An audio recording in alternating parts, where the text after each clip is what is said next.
Greetings, everyone, and welcome to a very special ChillsVille presentation. A session with Mr. John Petrucci from Dream Theater and Liquid Tension Experiment. Usually we just do a live stream and play covers and talk about music trivia and stuff. But we're going to talk about one of my passions, which is progressive rock and metal, and through the greatest source that I have ever known.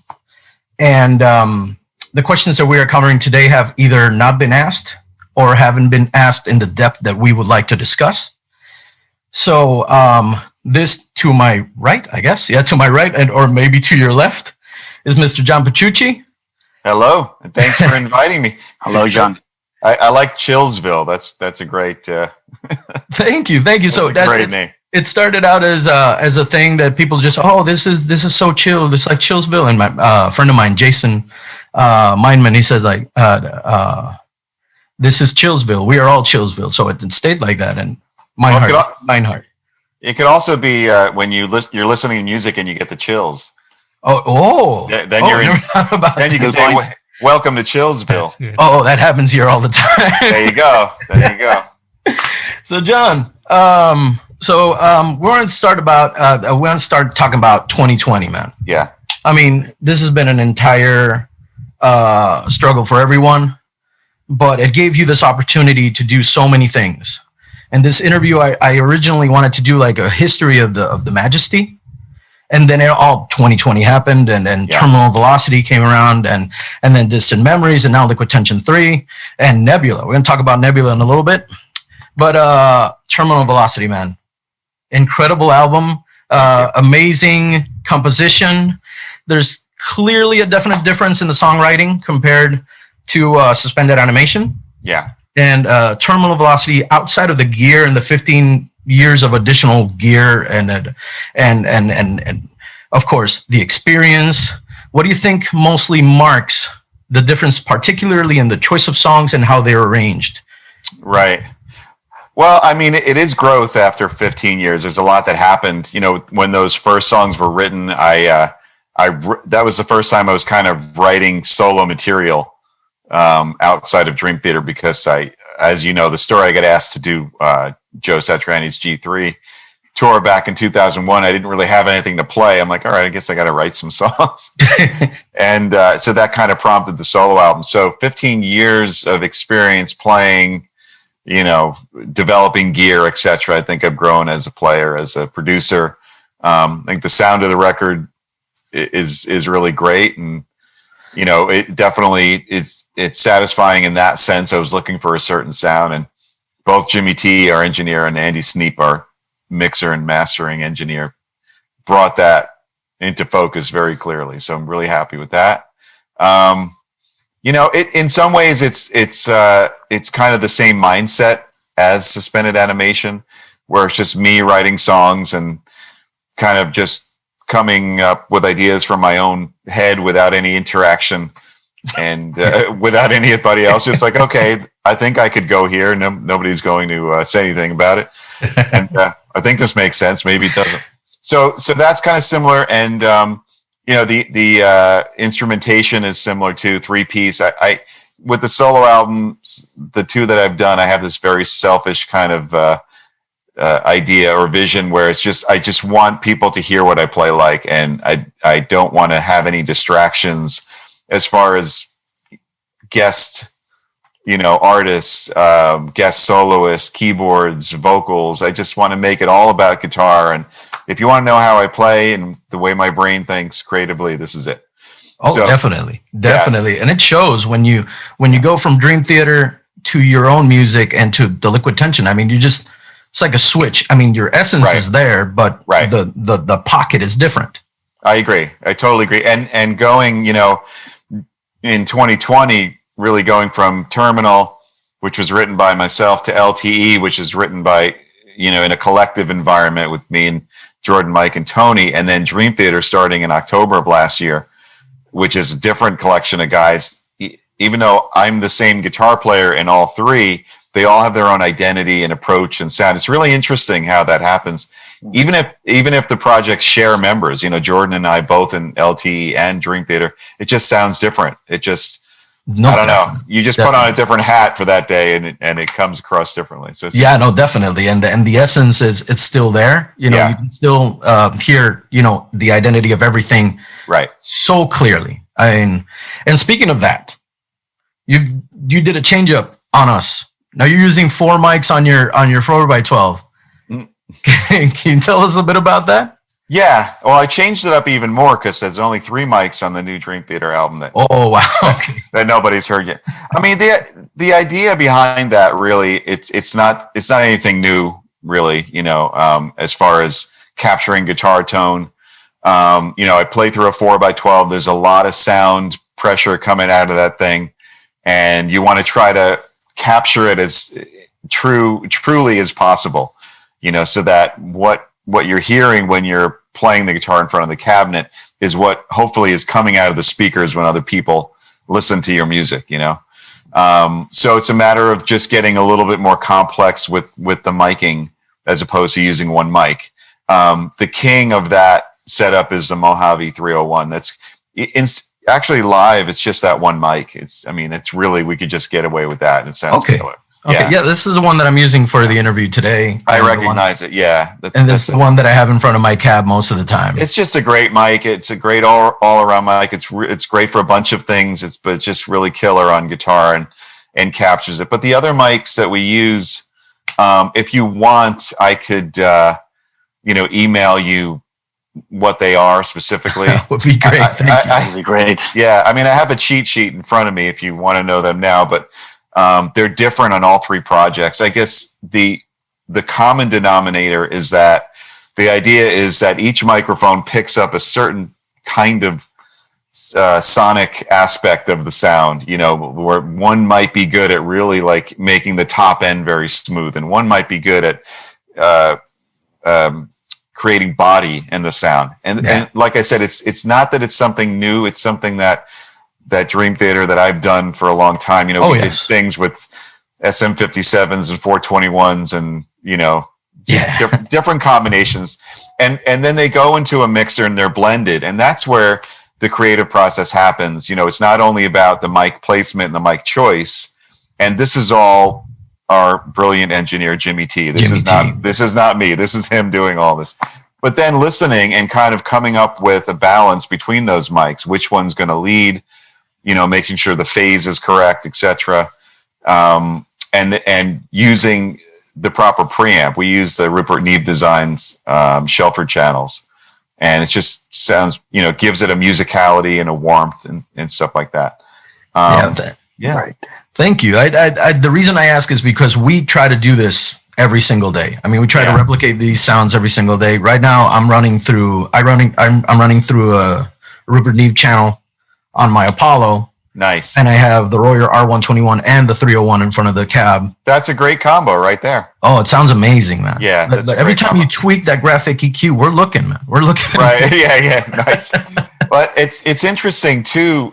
What's been really cool to get to this point, and I use this word, and it's the name of my company as well, which is Tone Mission, which is, our search for trying to find like the perfect sound. And what was interesting over the course of doing those 3 records is that, I don't want to say that it's over, but the Tone Mission is pretty complete as far as when I take my Ernie Ball Music Man Majesty or JP15, plug it into my Boogie JP2C and mic it up, it just sounds great. And, there's not like it's not like days and days of searching for a sound of what did we try this and what did we, like I said, we'll experiment with different microphones, but it's there.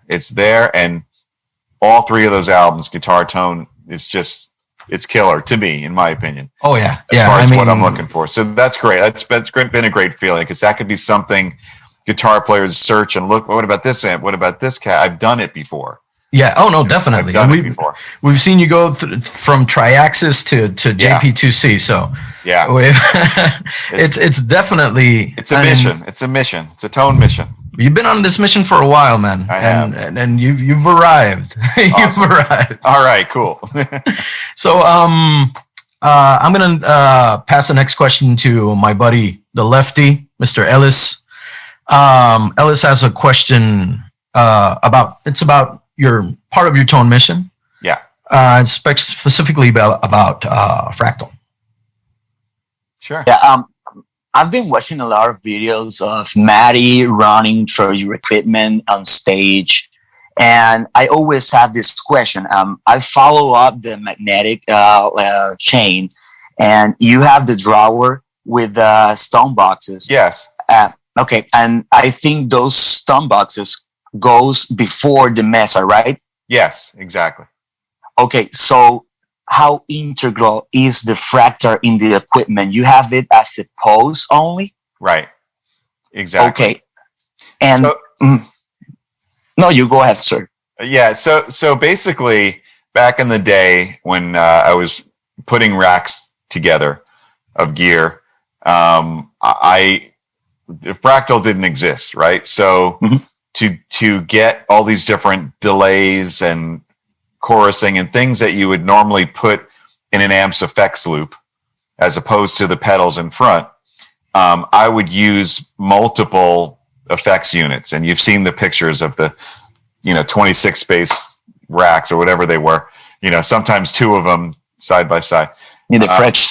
Right. The refrigerator racks. Yeah. So, we'd have 2290s and different TC units and Eventide units and things like that. And Lexicon, each one basically, it's like overkill, but each one was doing like one thing, Right. So, and all that gear is killer. It's amazing. Those companies are all incredible, and they all still continue to make amazing gear, which I do use. But at some point or another, Fractal came out with this super, super powerful machine with so much CPU that I remember the day Steve Blucher from DiMarzio said, he kind of challenged me. He's like, I wonder if the Fractal could replace all of your effects.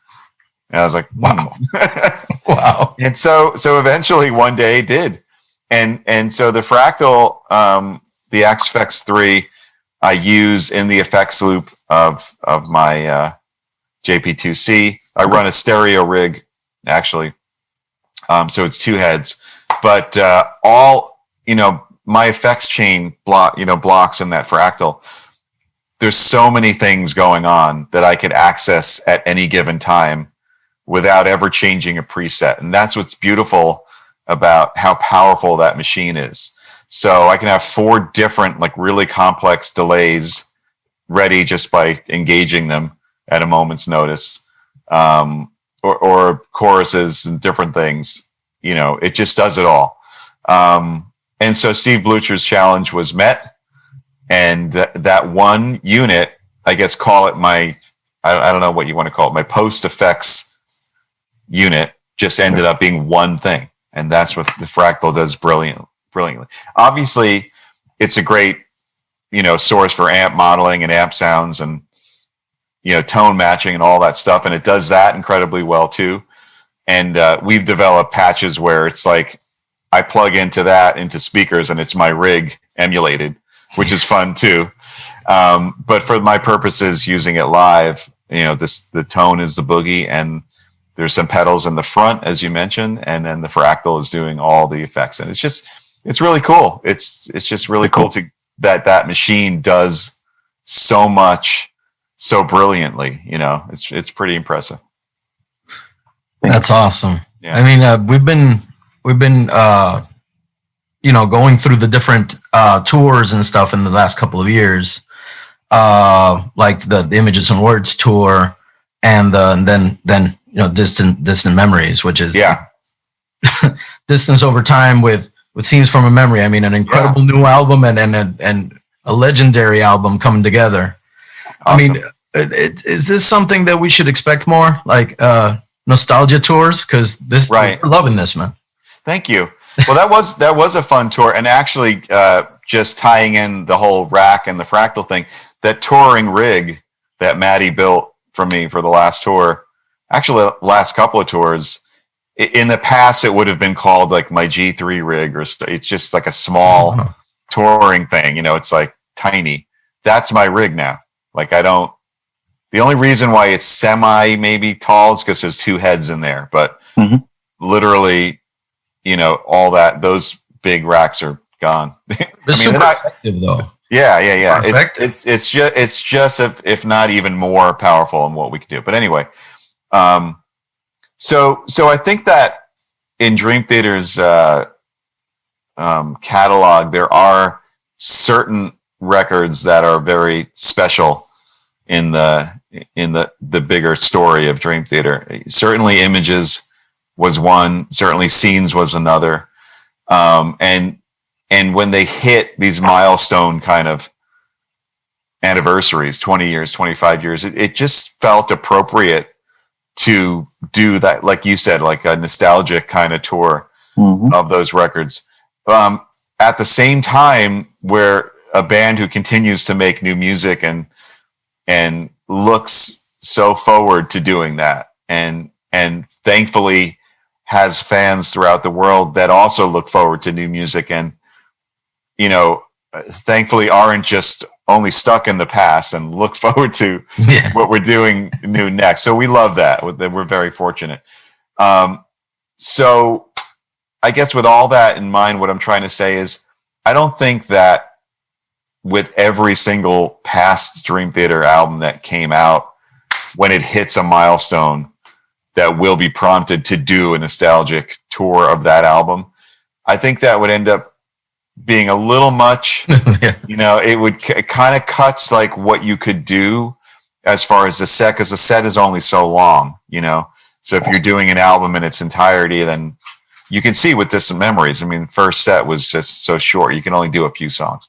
Oh no, definitely. So we'll pick, moving forward, we'll pick whatever album in our catalog that seems to kind of deserve that sort of attention, but I wouldn't say we'll do it regularly with each one as it hits a milestone. I think that'll get a little bit too much. I mean, Scenes was, it was such an amazing show, and I didn't get to see Scenes from a Memory the first time around. First of all, I don't think it was available in my area because I was living back in Puerto Rico back then. Right. And the first Dream Theater show in Puerto Rico was for the 20th anniversary of Dream Theater. Gotcha. And I had to go twice. Awesome. We saw each other in Minneapolis and then in Illinois.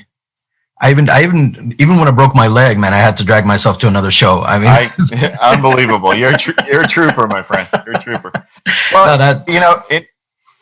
go ahead. I'm glad.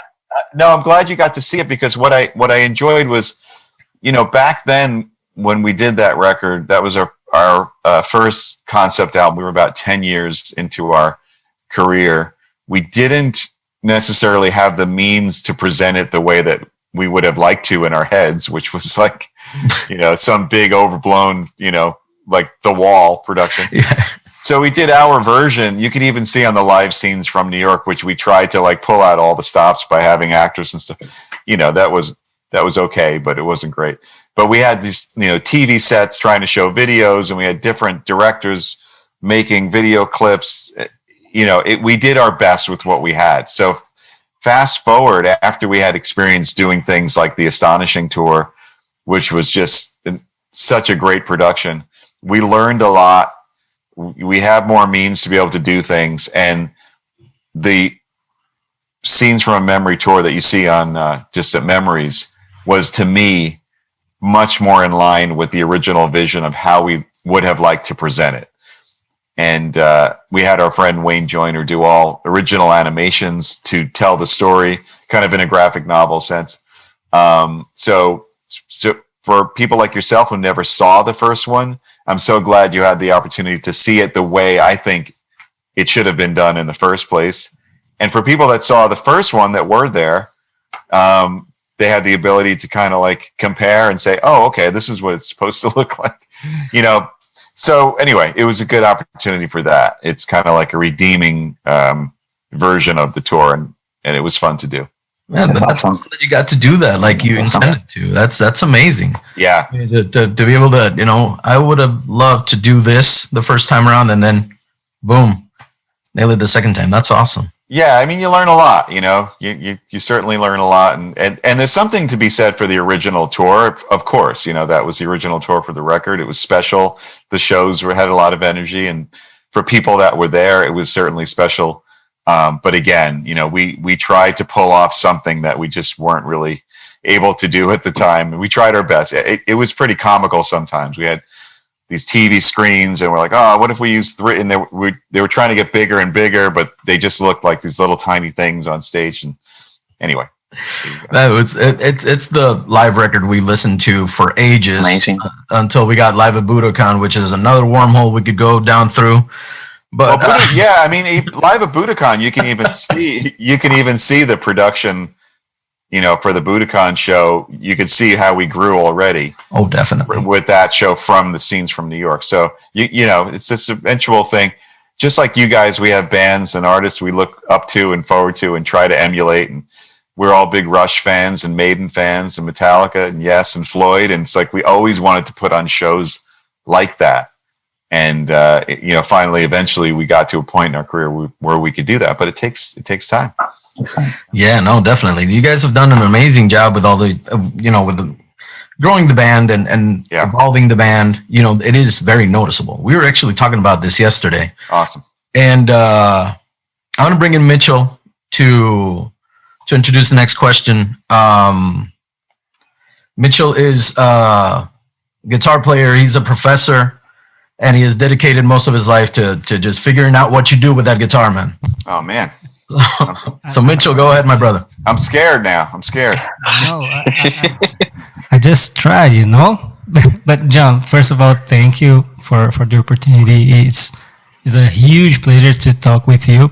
And my question is related with practice sessions. Yeah. I know you are super into that since always. Yep. And you kind of built an empire of younger players that get inspired by you and your routines, rock discipline and stuff like that. So my question is about your practice routine when you are at home, because I know when you are on tour, you focus on the hardest parts of the songs and kind of try to build exercises from them, something like that. I already see and heard you talking about it. But I'm curious about when you are off the road, especially now with the pandemic, but before you start to work on Terminal, LTE, and Dream Theater, when you are at home, in what consists your practice routines? Do you go through old songs that you've not been playing, or you just go through exercises? How you do? I don't go through old songs. I probably should because I forget them. Actually, I was talking to my wife about this, and she's in a Judas Priest tribute band. Judas Priestess, and they're actually, which is kind of some positive news. Some gigs are starting to be booked, so she's going through the songs and remembering and learning, and I'm like, I really should be doing that. It's going to come up because whenever a tour comes up, it's like I go through this whole period of panic where it's like, man, I have to relearn my own stuff and what was I doing and how am I going to be able to play this again? So I should be doing that, but I don't. So what I do is a couple of different things, because right now is a perfect example of that. I'm in between, Dream Theater record is done. I'm not on tour. There's nothing really like on the immediate horizon that I have to practice for. So this is the perfect time to really accurately answer your question. I mean, I've always been into practicing. I think guitar, for some reason, it's one of those instruments. There are many, but you could really get into the craft of like wanting to get really good on it. I'm sorry, something's floating around in front of my face.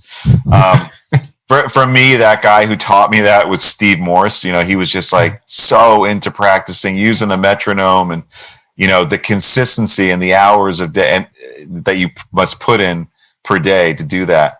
And so I kind of got that bug very early on and continued on with it.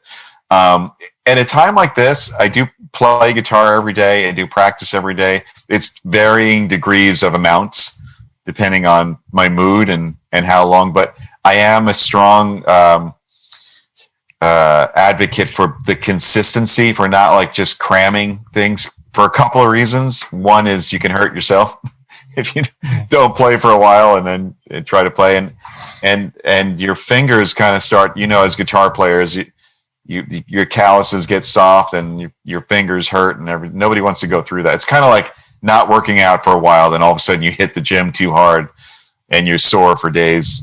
It's horrible. So I do play every day. I do, I guess, again, kind of like referencing working out, where there are certain routines that I do every day to make sure that those muscles are maintained and those skills are maintained. I've been doing a similar thing, I guess, for years and years and years, where I try to cover what I feel are like all the technical elements of my playing, you know, whether it be alternate picking or legato or arpeggios or sweeping or string skipping, whatever they are. I kind of do a little bit of each as I go through. And that's to the metronome, you know, or a drum program or some backing track or something like that.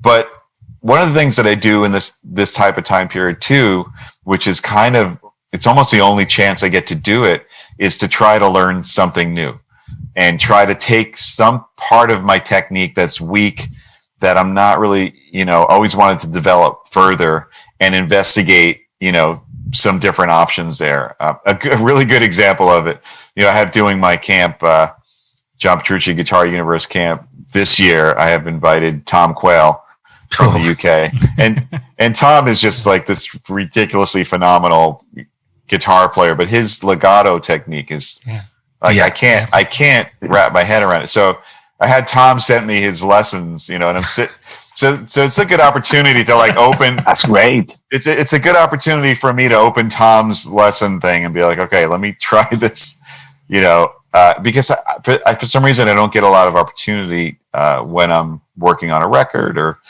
traveling on tour or whatever. So this kind of in between period is a great time to do some of that as well. So yeah, Tom is sorry. Just a quick comment on Tom Quayle. I've been playing hybrid picking for years. Yeah. And I have never seen anybody do hybrid picking like he does. It's amazing. I actually, it's amazing. Yeah, it is amazing. I you know, I was learning his stuff, and like, I don't play that hybrid way where you use your finger to pluck one of the strings. And so I was trying to do his type of thing, more concerned about the left hand thing. And I did an interview with Tom. I said, hey, do I have to do that finger thing, or can I just use my I see the same. Yeah, and he's like, no, you could just, you know, you don't have to, you could just use it. I was like, okay, I'm not doing that anymore because it doesn't work for me. So I do, my version is I guess the way that I sort of concluded, it's maybe a combination of when people do what would you call it, economy picking, where the direction of the pick continues if you're, you know, if that motion makes sense for the string. So as I'm doing the legato, I used to do this thing where I'd lift the pick every time I'd go to a different string, or I would alternate pick in between. And I started getting out of that habit and doing Tom's way, but substituting my finger with the pick, but the pick just kind of dragging. It's a little weird for me, but it kind of makes less motion in the right hand, because I've always been all about like the alternate picking. So it's strange for me to have like very little motion in the right hand as the left hand's doing so much stuff, but it's fun. It's something new for me. There's so many guys out there that do it incredibly well. That's mind blowing, but for me, it's an exploration. Good to know. Yeah. The internet continuously shows us that we need to practice. Oh my God. Yeah. Don't, if you're ever feeling good about yourself, don't go on the internet. No, we go and see Michell all the time. Every single day. Every single day we see Michell just doing his thing. And then awesome. Liquid Tension song came out. Oh, you mean this part, man? Come on. Awesome, man. It blows me away. It blows between him and Evan Bradley, they keep us humbled, man. Yes. I'll do. Well, you know, I've talked to Jordan about this a lot. It's funny, like we're in the studio and we're writing this music, and we'll cut a track or a solo, and like we're so proud of it. Like, oh, this is the hardest thing I've ever done, and people, their minds are going to be blown. Wait till, you know, we're like high-fiving in the privacy of our own thing, and like an hour later, there's some 9-year-old playing it, and you're like, okay, well, I guess I've been schooled. Doesn't matter. Don't get me wrong. Not all of us could do it. Yeah, no. And just if I may make a comment on that, Yeah. the most important thing that people must understand and some younger players don't do is the creative aspect. You guys create this stuff. Right. Most of us only try to replicate that as a tribute, but you guys make the things happen. Well, So I this is a big appreciate difference. that. I appreciate that. Thank you. You know, and I think that's one of the things with most younger players too, is, and it's kind of like makes sense because it's the phase of your life where you are replicating. That's how you're learning, you know. Yeah. And there does come a point where the creative mind starts to work and you start writing, and that could certainly happen at a young age. But I find with the craft of guitar, it is replication in the early years for sure. But eventually these players find their way and they find their voice, and there's some great creative minds out there as well. But I've always said that, you know, no matter how well you can play on an instrument, for certain players that takes them very far. For a Segovia, you know, to play classical that way, playing other people's compositions. Yeah, that's like one in a million, 10 million. Sure. But to have your own voice in this vast sea of guitar players, everybody plays guitar, right? So to get to the point where somebody can recognize you as an individual on the instrument, whether it be by your approach on the instrument or your writing, I think it's important. And I always kind of encourage young players, write, you know, compose, get into that. That's going to be your that's what's going to separate you out from the crowd. That's inspiring. That's inspiring. Especially for somebody like me who've been holding composing for such a long time. I always keep my creativity to, because I work playing covers. I'm an entertainer. Right. So yeah. Thank you for that. That's inspiring, man. That just pushes me a little bit. That's awesome. To push my creativity to the front.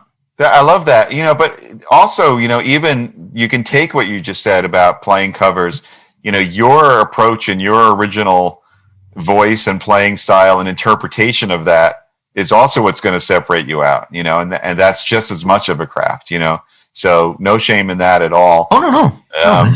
And that's a beautiful thing. And I wish I could do what you do, you know. I wish I could entertain in that way. So you have a gift there that you should be very proud of. It's true. Thank you, John. Thank you. I appreciate that. But man, thank you for all the inspiration. That's I'll work on that. I promise. Awesome. So coming back to the tone, because we just want to talk about tone real briefly, because we could talk about tone forever. We're noticing that the lead sound that you have on these latest records, man, that's the most creamy, the most just clear, liquidy, beautiful sound that we have ever heard. You know, and of course, this all has to do with the tone mission. Yeah. We can hear you bringing, you know, kind of personalities from old records, of course, to keep kind of keep the character, like Liquid Tension. You listen to some of the new songs and you're like, wow, man, that sounds exactly, and we know it's because it's JP, you know, that sounds exactly like something out of Liquid Tension 1 or Liquid Tension 2. Right. Did you kind of go back and review what you did back then to try to kind of replicate the kind of feel and sound that you have right now? Right. Well, first of all, thank you for saying that about the lead sound. I appreciate that. And Jimmy T and I and also Andy Sneap are very proud of that. You know, on the solo album, it's one of those things that we're like, yeah, that's a great lead sound. I know I didn't go back and listen to those albums and try to replicate the sound. I think what we just got better at, it all sort of started, you know, the Majesty has been a guitar that we've developed with Ernie Ball, Music Man, and came out with that had been being worked on for a while. And when we did Distance Over Time, that was the first time that with DiMarzio and Steve Blucher, we made pickups specifically for my neck through designed Majesty, which ended up being called the Dreamcatcher and the Rainmaker. And I remember being in the studio at Yonder Barn, putting those pickups in that Steve made, and just the guitar just being like, that's it. That is what I was looking for. That guitar is a beast. It's jumping out of the speakers. It's doing everything I want it to do. Yeah. I start showing props. There you go. Yeah. There you go. Dreamcatcher, Rainmaker. There you go. Yeah. So between the Majesty design and the wood combination and dialing those pickups in, I kind of was able to get closer to what I was hearing in my head. And of course, the JP2C is delivering that, tone wise. But, being in the studio, this new Dream Theater studio that we built, where my album was the first one that we recorded there, I don't know, we were just able to spend the time, and like we talked about earlier, you try these microphones out, put them through the right, learn that the Rupert Neve Shelford was a great sounding pre, and capturing it to the point we're looking at each other like, yeah, that's a great lead sound. That's killer. So it's really, it's all of the years of research and design leading up to that moment that make that so special. But I will give you a little bit of a secret that you could try. With the way that the lead sound differs from the rhythm sound on the album, is that we sneak in a little bit of room mic on the lead sound. So it's a microphone that's placed in the room that's far back, and not to the point where you could really hear it, where it has that room sound, but it's just ever so slightly underneath, and it gives this breadth and thickness that just separates out that lead sound and makes it really, really speak. And it makes it also different from the rhythm sound, which the rhythm sound is really close mic. There's no room. It's double tracked. There's a lot of bite and high end and crunch. And by focusing that lead sound, which is a single track sound with a little bit of room and fatness, it just makes it stand out. It's almost like, think of it this way, like if it was a vocal, if it was a lead vocal, that vocal is going to have its own space. It's going to have its own dynamics and its own tone that makes you focus on that when the singer comes in.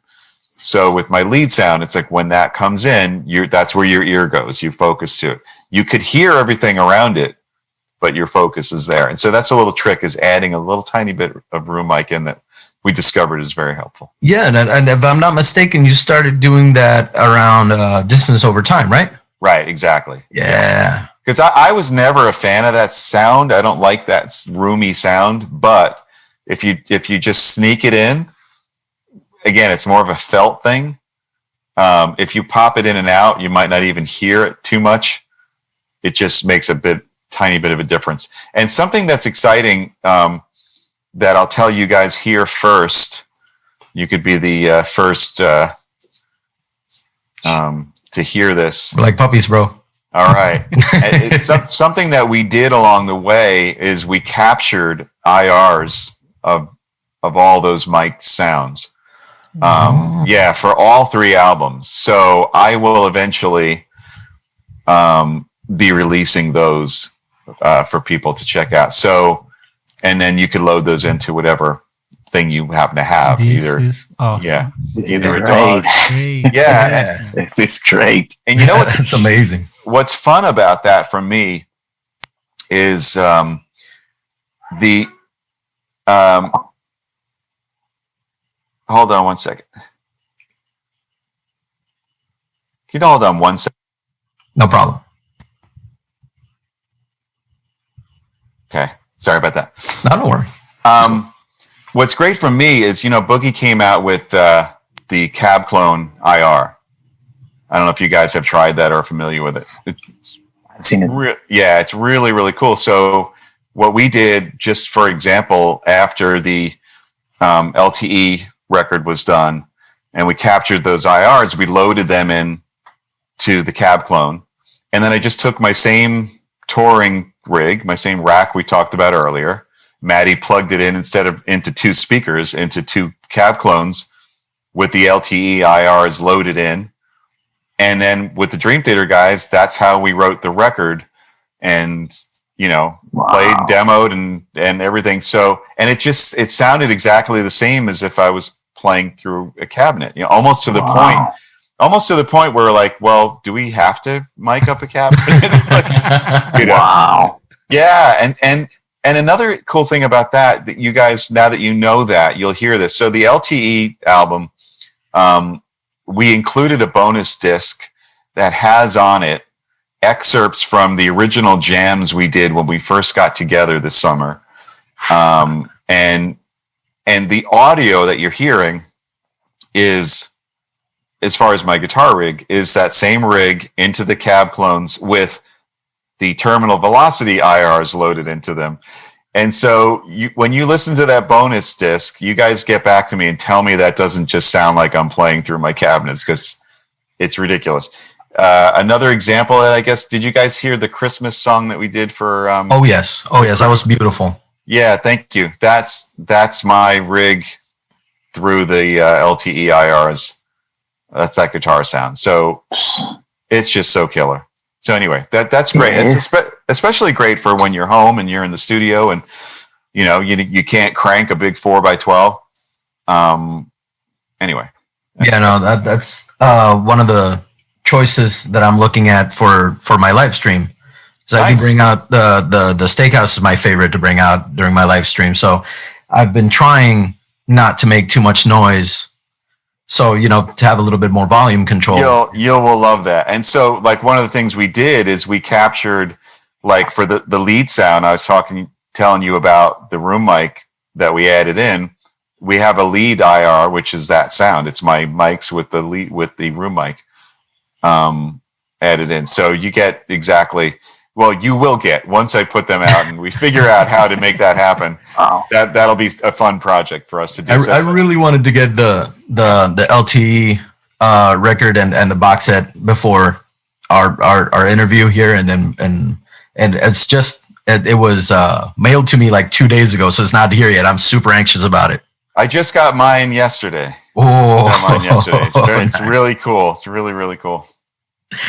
So, John, I know we don't have a whole bunch of time. We have a little bit, about 5 minutes left with you, maybe 3, just to let you go and have time to prepare for your next engagement. Ellis has a question about overdrive pedals. Absolutely. Okay, yes. I have this cool friend from Mother Russia, and his name is Valentine Halenbakov. He is a huge fan of you, too. Nice. Oh, cool. Yes, he have been in your concert in Russia and all that. Okay, our big question is, he's a huge fan of the Black Clouds and Silver Linings, and he always said that he loved your lead sound from that album. And we came across the OD pedals, and my question is, what OD pedal were you using there in that album? And how you set up it, and how it compared with the one you are using right now, and how you set up the one now, what you were looking for in an OD pedal. Right. Well, you're asking me to remember back to the recording session of that album. I have no idea. We saw the drawer full of pedals. No, it's okay. Oh my God. Well, let me say this. So Black Clouds, I'm trying to think of what amp. I mean, I most likely was using a Mark IV or a 2C Plus or some combination, thereof. The Boogie amps have so much gain that you really don't need an overdrive pedal. However, having said that, they are fun. And some amps take them better as far as like the Boogies. Like, for example, Train of Thought was all like rectifier and that kind of sound. And to me, that type style amp doesn't really take front end pedals, overdrive pedals as well, just because of the compressed distortion style, but the Mark amps do. So even though I don't need them, I still have fun with them. Mm-hmm. One of the cool ways, first of all, the pedals that are the most transparent are, to me, I gravitate towards. And especially when people started getting into like the boutique pedal building, where it was all true bypass and all these special connectors and things like that. The stuff that Robert Keeley does, like I love that, because you spend so much time picking your guitar and your amp and everything. You don't want to plug in some crappy pedal that's going to change it and add all this noise. I mean, some people do that on purpose, and I get that. You're going with some vintage pedal just because it has a thing. I totally get that. But for me, I'm trying to retain the tone of the amp and the guitar. So I don't want the pedal to add some, to whatever, compress or take the volume down or add noise or whatever. So I look for the more transparent sounding pedals. If you're playing through a high gain sound, what I will generally do is the old trick where you turn the drive. Let's assume a pedal has, most of them overdrive pedals have 2 or 3 knobs, right? A drive, a tone, and a volume, and I'll back the drive way down, almost off, and then turn up the level. Okay. Or maybe do that kind of thing so it looks like that. Mm-hmm. Yeah. So what you're doing is you're kind of just boosting the input to the amp, so you're getting more gain by driving it harder. You could also do that with the tone knob a little bit. Some people like to kind of jack that up, and that also does a similar thing. So I've used overdrive pedals in my rigs just as a fun little element. Even in the current rigs, we'll hear about it. Oh, we should try that. Put that in. Hey, Maddie, do we still have the Keeley modded TS9? Let's do that tonight. And again, you don't need it with the boogie. There's plenty of gain going on, but it's that fun little thing to step on to have fun. Back in the first G3 tours, when I had a really little rig and I was only using a Mark II C+, which doesn't have 3 channels. And I wanted a really little rig. I remember using an overdrive just because I would set like a crunch channel, and I didn't have the ability to switch to a lead channel, so I'd turn on an overdrive to boost the gain. Okay. So you can do that. So people that are, most amps now have more than 1 or 2 channels, so you don't have to worry about that. But some of the vintage stuff, you could use it that way. I would tell your friend, if he does have a C+ or something like that, one of those more old school boogies. Yeah, you could use the overdrive on your leads. The thing for people to understand, I know you know this, but that it's not going to be a boost when you use it in that fashion. People think, oh, it's a solo. I'll step on it for my solo and it'll jump out. It's not going to jump out because it's not on the power section, so it won't raise the volume. It's just going to slam the front end of the amp and give you more gain.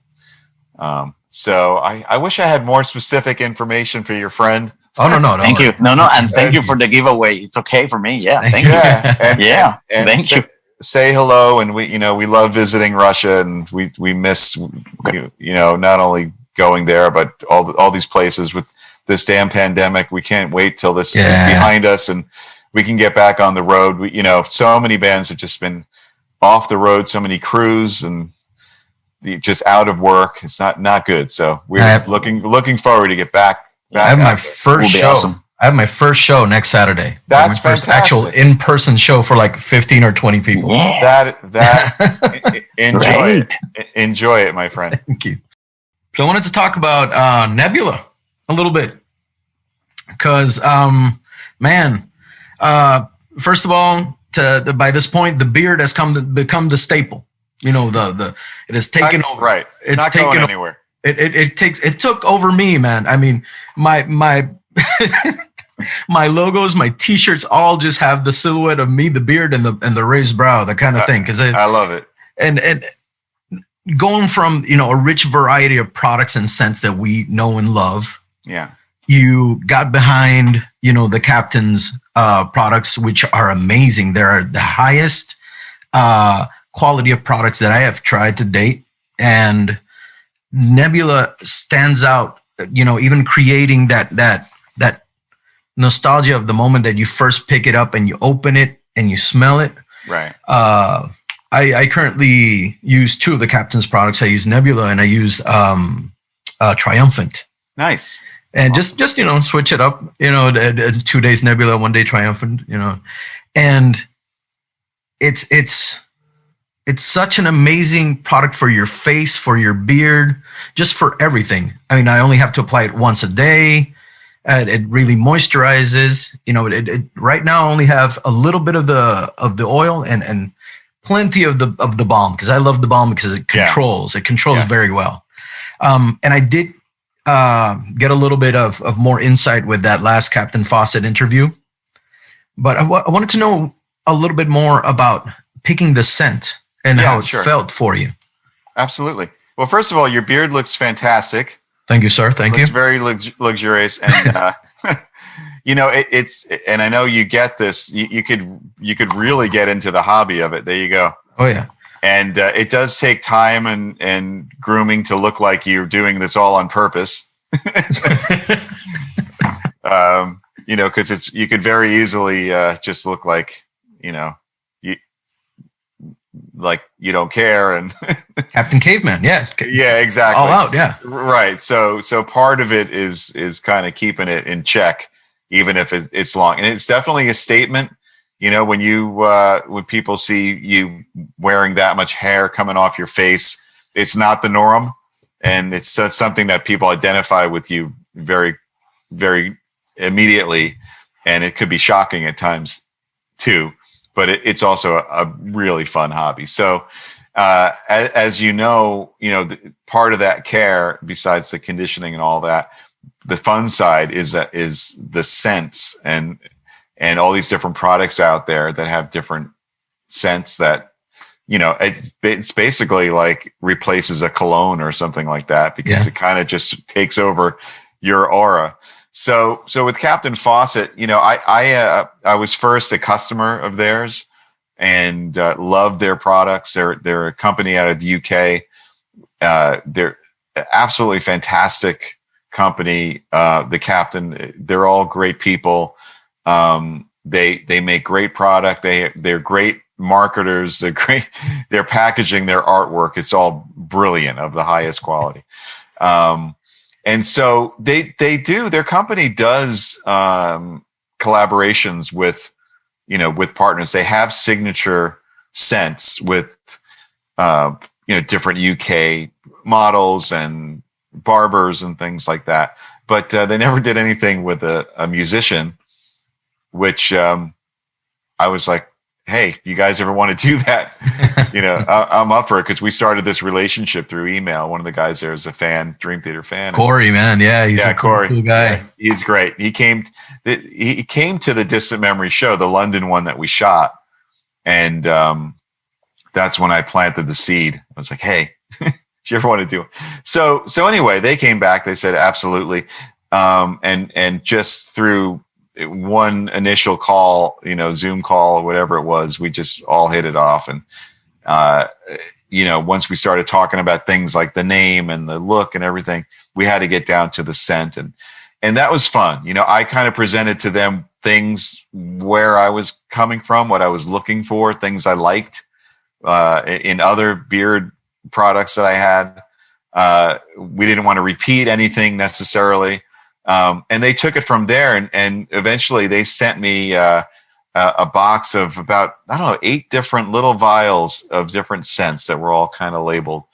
And actually, they're all awesome. It was really hard. It was really, really hard to pick them. In fact, I had a smelling session with my family. We all sat around. I'm like, all right, look, smell this. That was part of the next question I was going to ask. Is this Mrs. Petrucci approved? Absolutely. Raina is completely approved. She loves it. It totally has her thumbs up for sure. And that was part of it. And my son has a huge beard like me as well. Yeah. And so does my brother as well. Although he doesn't. So it's a beard family. It's a beard family. Nice.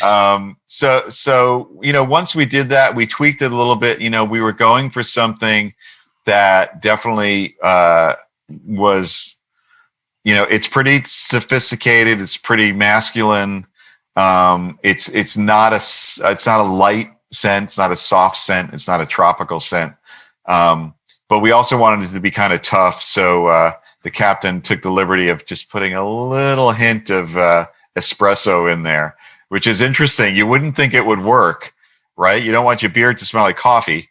My wife doesn't pick that up, and she doesn't like coffee. No, it's just a little hint of that. When you put it on, it just has this great luxurious scent, and you just feel really great. And they make great product, of course, like you said. The wax and the balm is great for control and conditioning. And I know we could, we can get into this as much as guitar. Yeah, no, yeah. This is a big rabbit hole as well. It is a big rabbit hole. It's fun. But everything, man. The packaging, the box set, especially. When I opened this, I was really, really impressed. I mean, I didn't expect any less from Captain Fawcett, but you still have that wow factor. Yeah. And this is something that I take very seriously, because even in like some of the Nebula posts, you always get somebody who is like, have you tried soap and water? And I'm like, it's not about washing the beard. It's what you put in it and how you condition your skin under it. Yeah. And how you want to present it. And it does completely replace a cologne. It does. Absolutely. It does. And another thing about this that's really fun, and it kind of speaks to the relationships that I have with the different companies that I've developed over the years. They Dunlop and Ernie Ball Music Man came on board with helping with promotion, which is fantastic, because they're, you're talking picks and wahs and guitars, right? Wow. And we just did this massive giveaway in coordination with Captain Fawcett, Ernie Ball, and Dunlop, and gave away a Nebula Majesty 7-string and JP Wah and all this great stuff, and which people really had fun. So that's also cool, just having the community come together in something that's not guitar related, but it just shows, love and support, which I'm really grateful for as well. Yeah, so man. And those guys are amazing. It's all part of the package. And the beard now, I don't know if I've experienced it a couple of times where I just wake up and I'm like, what if no, that's crazy. That's crazy. That's crazy. No, don't think that. Right. You got to get that thought out of your head quick. Yeah, no. It lasts for like a millionth of a second. And then like, no, what are you doing? No. Right. No, people won't even want to look at you, man. Come on. That's it. Exactly. Can't do that.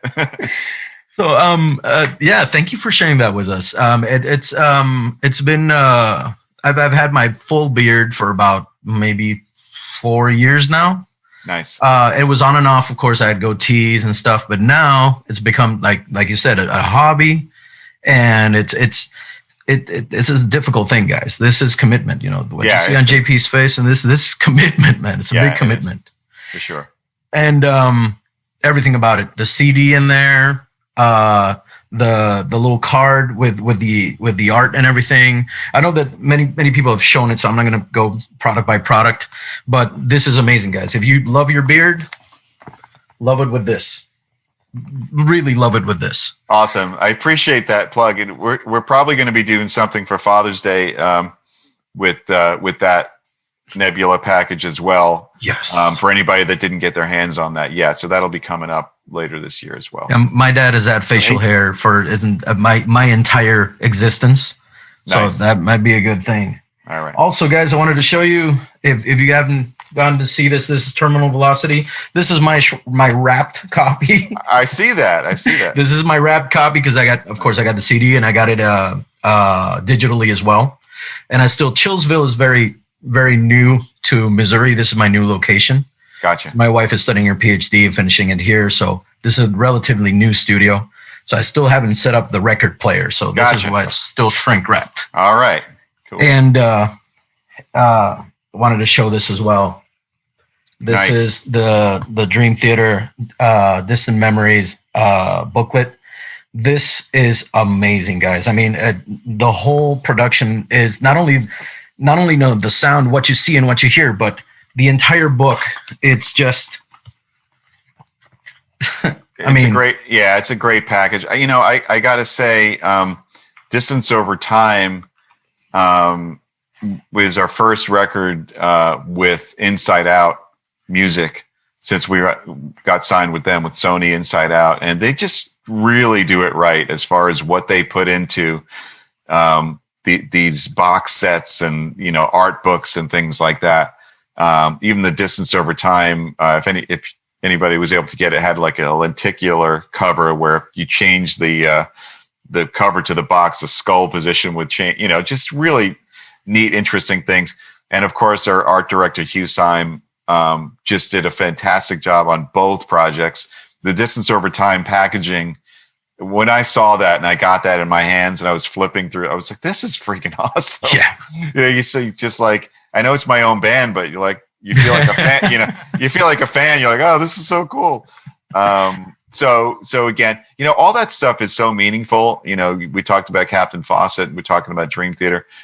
Same with when you get it, the LTE stuff done by a different art director, Sean Mosier-Smith, who did my solo album that you held up there, and also did LTE. Beautiful, beautiful artwork, layout, just pulling out all the stops. So when it's a whole experience of it's not only the sonic experience, but it's the visual experience. Yeah, definitely. And it's fun. It's fun flipping through the pages, looking at things. You just get like this enjoyment out of it. So and it's really cool. Even the different products from the same from the same concert. I have the gold vinyls. Yes. This is impressive, man. This is awesome. Really, really impressive. And there's actually CDs in here. Yeah. I had no idea that this brought. So I have an extra set of CDs, and I'm going to send to a friend of mine who didn't get a chance to pick it up. There you go. Awesome. So this is incredible. The only thing that I'm missing is that LTE, and it's supposed to be here Tuesday. So I'm really, really excited. Okay. All right. So speaking of LTE, man, everything that has come out has been incredibly impressive. I mean, you sit down and then nostalgia hits, and you hear those. It's like watching really good friends come to a reunion, and which is exactly what it is. But you're standing there, and they're just coming together, and you're like, wow, this hits my 17-year-old. That's great. Yeah. It just incredibly amazing. And can you tell us a little bit more about the first actual idea or writing session? I mean, was it more since you guys knew that this was going to happen? Yeah. Did you have something pre-planned, or did you just let spontaneity just do its thing? Right. Well, first of all, I mentioned the Dream Theater studio that we built, and Terminal Velocity was the first record we did there. I did there. And I invited Mike Portnoy, of course, to play on it, which was really, really cool that he said yes and came down to the studio and I got to reconnect with him musically for the first time in over 10 years. But what it proved is that, we could mic up drums in this studio and it'll sound good. And, during that time, it was kind of going back and forth between us. Oh, we should do Liquid Tension. We're all off tour. Nobody's, no excuses now. And so, that took about a week for Mike to track the drums on my album. And we were like, let's just leave the kit set up. Like, it's mic'd up. We'll just do Liquid Tension here. And it's perfect. Jimmy T's here. We can keep the bubble small as far as COVID. Yeah. We're not going to outside studios. We know what to expect. And so we did that. So the whole setting was really, really comfortable. Again, it's the Dream Theater studio. Mike had been there. He recorded there already. So he was familiar. Same engineer. It's tight. There's not all these different people, running around during the pandemic. So that part of it just felt really comfortable. Tony came in just as always with his espresso machine and his camera. Thank God he did, because the only photos in the packaging are from Tony. Oh, wow. Okay. Yeah. Because we didn't have a photographer, it's during the pandemic. We couldn't go out and do photo sessions. Maybe Maddie might've taken a few with Tony's cameras. But yeah, thankfully we had those because that's all we had. And when we set everything up and started playing, we just started jamming. It was like no time had passed, there was just chemistry. And we did about 4 different half-hour or more jams to kind of start things off, and recorded it all.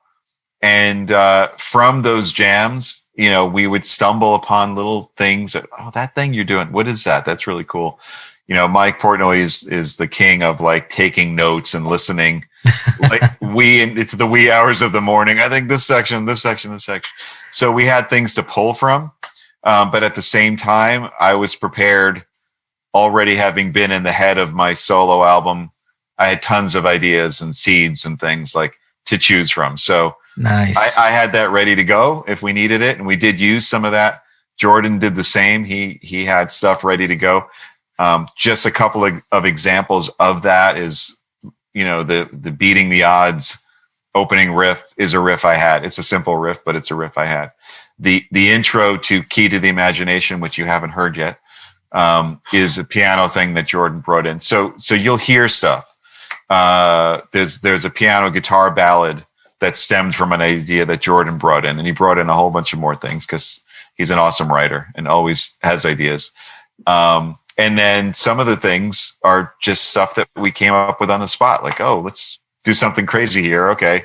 And you start working on it, and then the ideas bounce off one another, and Tony starts joining in, and before you know it, the song starts to build, and we just recorded as we went, which was fun as well. And that's incredible. That's also why those projects go really fast. You're not overthinking, just kind of like, Jimmy T is right there along with us. We're like, okay, we're going to do that section. We're going to start it from, B, and we're just going to do 2 measures of 4 and then the measure of 5. And we're like, Jimmy T, you got that? And it's like, he already has it. Like the time signature's mapped. He's like, what do you mean? Do I got it? Like, he's just right there with us. And so it moves very fast. And that was fun. And Rich Mauser mixed the record for us, and he did a great job. I think definitely Jimmy T has become another, staple behind the JP team. Absolutely. Just like Jimmy T and Maddie are like, yes, you're those guys. That's a trifecta. It's yes. JP, Maddie, and Jimmy T. You guys have become like the Triforce. I can't say enough about those guys.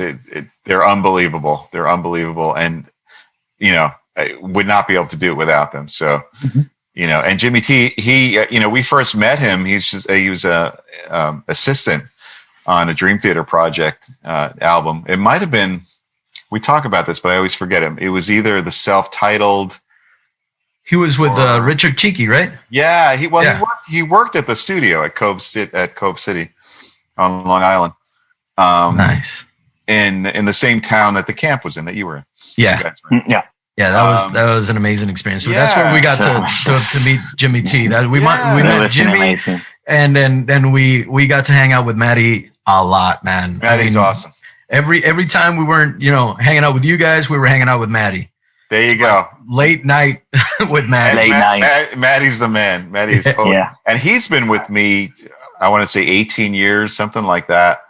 But it's crazy. Yeah. So Jimmy T, just to show you his short progress, I think he's 28 years old now. He's a young guy.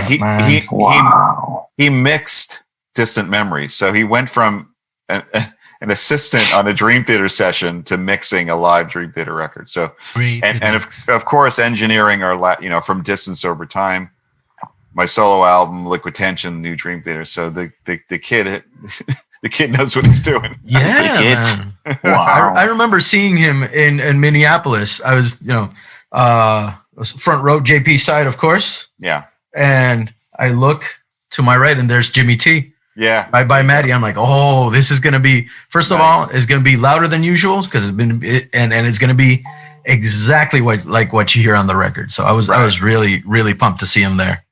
Awesome.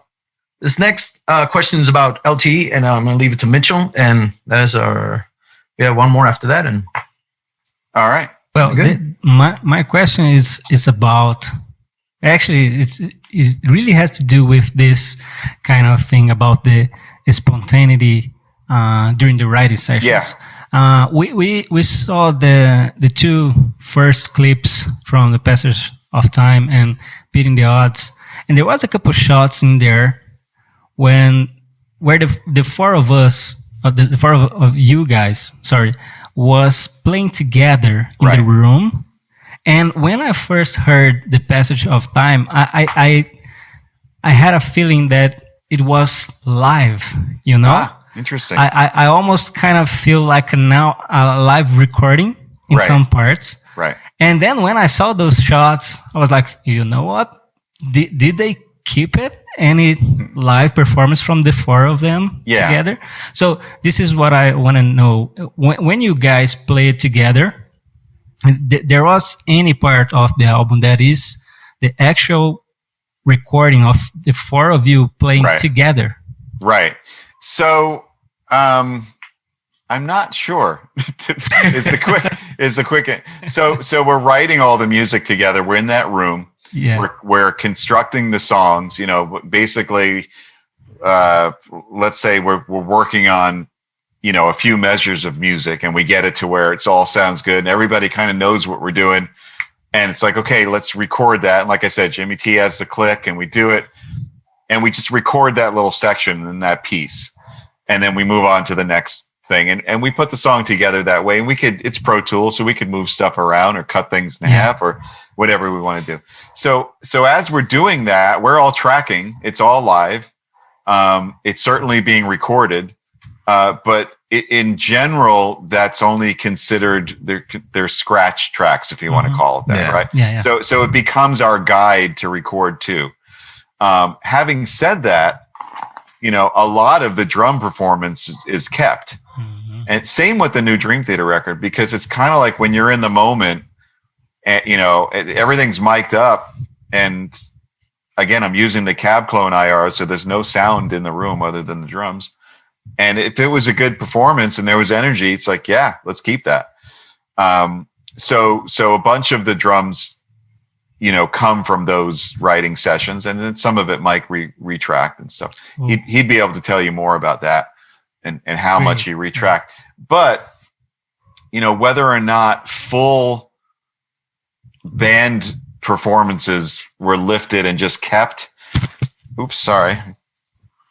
I would say it's more likely that an individual's performance was maybe kept from a section.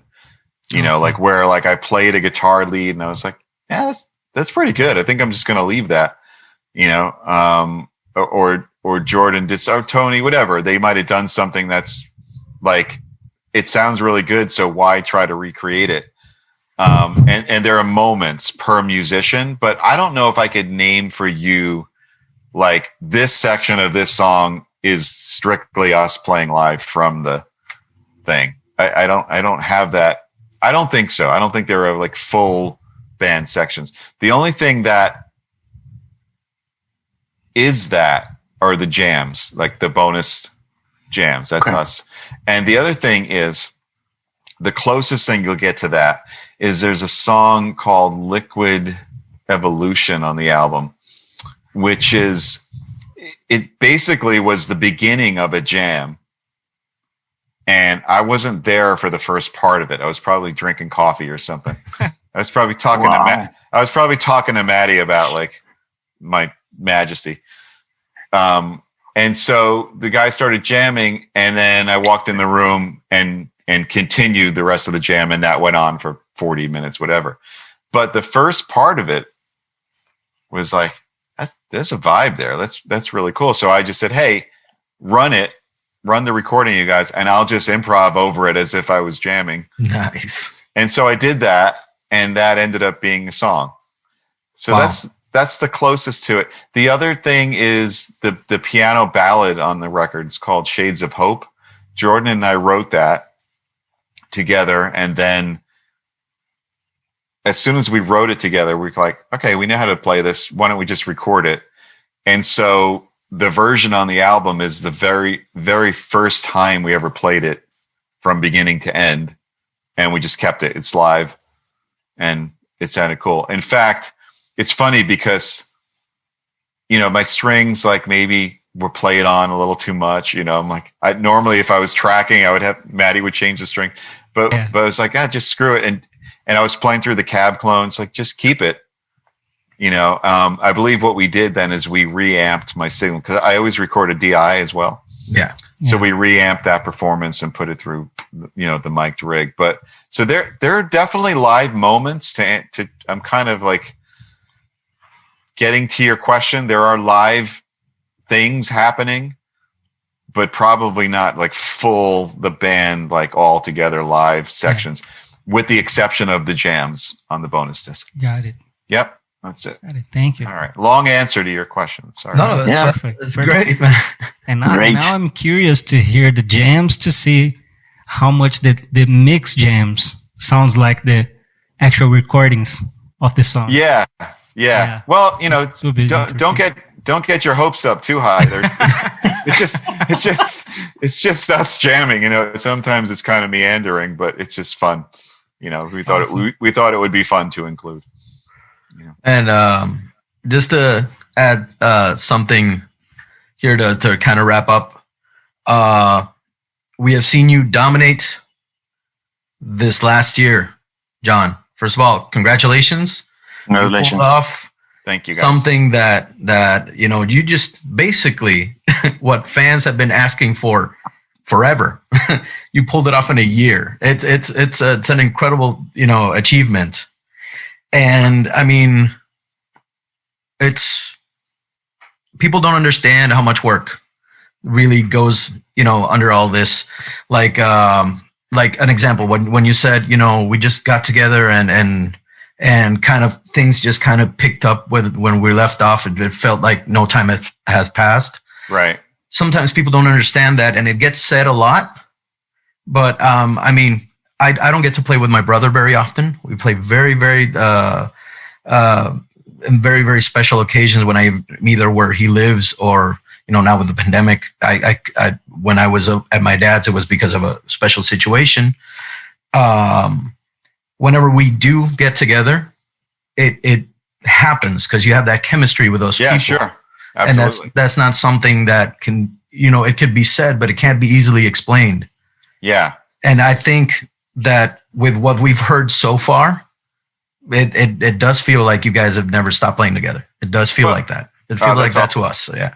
It felt like that to us. And it was also because it happened during the pandemic. We were so happy to actually be together with live people writing music. I'll tell you this, it's been a very interesting time for all of us and certainly an interesting year.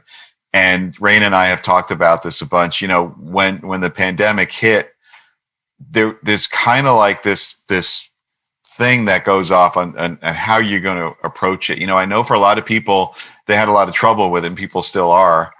And I've talked to people who kind of went in the opposite direction, where it was hard for them to be creative or hard for them to be motivated. And, just there's just so certainty, and people struggle, and it could be depressing and things like that. And for me, I kind of looked at it like, all right, well, this is what the reality is right now.